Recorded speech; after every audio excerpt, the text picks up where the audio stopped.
తండ్రి, లోకకవి అందశ్రీ, మమ్ములను వదిలి అనంతలోకాలకు వెళ్ళిపోయావా?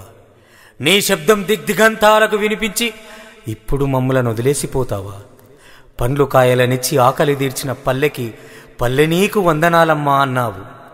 మాయమైపోతున్న మనిషి జాడను దొరకబట్ట మాయమైపోతున్నడమ్మా మనిషన్నవాడు అంటూ మనిషిని పట్టుకొమ్మన్నావు. కొమ్మ చెక్కితే బొమ్మరా, కొలిసి మొక్కితే అమ్మరా అంటూ మనిషి నమ్మకాలను నాకం దాకా నిలబెట్టావు.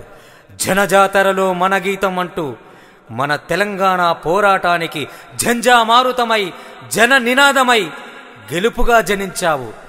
ఆనక జయ జయ హే తెలంగాణ జననీ జయకేతనమన్నావు.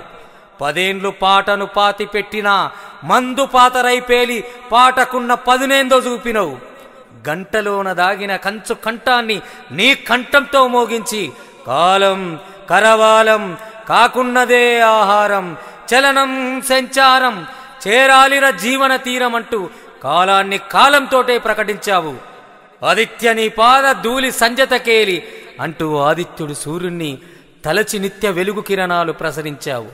అన్నింటికీ మించి ఎక్కడ ఎప్పుడు తలవంచని నీ ధిక్కారమే నీకు, నీ అక్షరానికి అమ్మ ఆశీర్వాదంగా భావించి బ్రతికావు. నీ సంతకాన్ని తెలుగు నేల మీద చెరగని గనిలా చేసి వెళ్ళావు. కన్నీటి వీడుకోలు తండ్రి, నీకు కన్నీటి వీడుకోలు. ఈ చరిత్ర నిన్ను మరవదు, ఈ దరిత్రి నిన్ను విడవదు. ఈ చరిత్ర నిన్ను మరవదు, ఈ దరిత్రి నిన్ను విడవదు. జోహార్ డాక్టర్ అందశ్రీ, మీ రాచకొండ.